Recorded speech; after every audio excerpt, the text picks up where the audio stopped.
J'ai dit oui tout de suite, parce qu'on ne m'a pas proposé de venir présenter l'année film. Et j'aurais pu dire oui aussi, mais ça m'a plu de chercher dans ma mémoire, et je n'ai pas cherché longtemps, de chercher un film que j'aime par-dessus tout, et de dire j'aimerais bien qu'on projette ce film-là. C'est un film que vous avez vu, ou pas, et j'envie les gens qui n'ont pas vu ce film. Mais ceux qui le revoient pour la deuxième fois ou la cinquième fois, peu importe, moi j'ai vu 140 fois ce film, et à chaque fois il me procure les mêmes émotions, le même bouleversement. Parce que ce cinéaste, Julien Duvivier, dont je ne suis pas un historien, je connais le travail de Duvivier parce que je connais ses films, je connais un peu son itinéraire professionnel, mais je ne suis pas un spécialiste de Duvivier. Mais les cinéastes de cette époque-là, en France, que ce soit Duvivier, Grémillon, quelques autres, ne sont pas du tout des cinéastes poussiéreux. C'est des cinéastes assez modernes, en fin de compte. C'est des cinéastes qui avaient le goût du scénario, le goût du romanesque, le goût des grandes histoires d'amour, le goût des acteurs.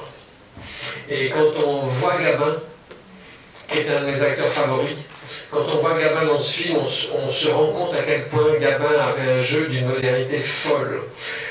Jean Gabin, pour des gens plus jeunes que nous, il est devenu un peu une caricature de lui-même sur la fin de sa vie, c'est vrai.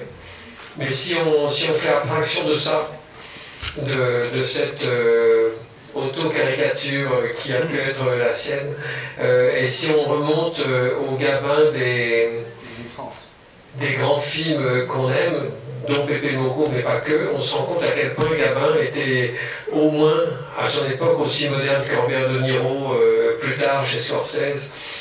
Je me souviendrai toujours d'un film de Gilles Grangier qui s'appelle Gasoil, dans lequel Gabin est chauffeur routier. Donc il y a quelques plans extérieurs avec lui au volant. Il s'arrête, il se gare, il s'arrête devant un restaurant de routier, et puis on pousse la porte. Évidemment, quand on se retrouve à l'intérieur, c'est tourné en studio à Boulogne ou autre, donc entre le moment où il descendait de son camion et le moment où il entre, il s'est écoulé des semaines, et puis il arrive là en studio. Il s'avance vers le patron du bar, du restaurant de routier, et il dit moi non, un blanc sec. Et il demande un blanc sec. Et franchement, alors que ce mec, cet acteur, pardon, sort de sa loge et entre sur le plateau parce qu'on lui dit c'est à vous, monsieur Gabin, c'est comme s'il avait 2000 km dans les pattes, comme s'il descendait vraiment son camion. Cette vérité-là chez un acteur, cette simplicité, cette immédiateté, ce côté tellement direct, sans chichi, sans rien, juste la vérité. J'ai pas trouvé ça si souvent. Il y a d'autres acteurs qui sont au moins aussi balèzes que lui, c'est pas la question. Mais c'est pas si fréquent que ça. Et dans Pepe Moko, tout m'enchante. L'histoire, cet amour impossible, cet exotisme, Alger, la Casbah d'Alger, ce petit monde interlope, et pas que, de la Casbah d'Alger, Jean Gabin, Pépé, qui par amour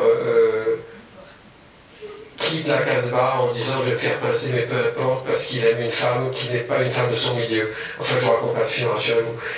Tout ça m'enchante parce que ça brasse des sentiments du romanesque, du pathétique aussi, de l'émotion, de l'humour, une qualité de dialogue, une qualité de jeu. Pour moi, ce cinéma-là n'est en aucun cas démodé, en aucun cas poussiéreux. Il est porteur de trucs qui moi, me nourrissent encore aujourd'hui.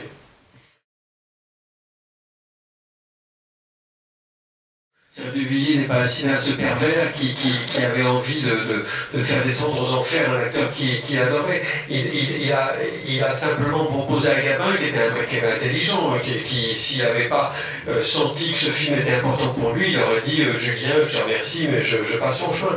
Et Gabin a très bien compris que dans Le Temps des Assassins, son rôle qui était différent, qui était difficile à endosser, était un rôle magnifique pour lui. Et c'est ça la preuve de, peut-être pas d'intelligence, parce que je ne sais pas ce que c'est que l'intelligence, mais la preuve de l'intuition des acteurs qui sentent qu'un rôle est bien pour eux ou pas bien pour eux. Parfois ils se trompent, mais ils ont un sens caché, secret, qui les fait aller vers un rôle ou un autre. Et quand Gabin accepte de Duvivier ce film, Le Temps des Assassins, qui est un film qui le rôle n'est pas flamboyant, c'est un rôle qui le diminue, qui le rabaisse, enfin bon, qui est un rôle rude pour son image. Mais Gabin est un mec intelligent et il dit oui à Duvivier, pas par amitié, mais simplement parce qu'il sent que quelque chose de fort là-dedans.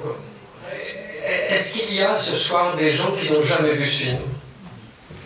Ah, c'est bien, vous avez de la chance. Vous allez adorer ça. Et si vous n'adorez pas ça, vous avez le droit de me gifler à la fin.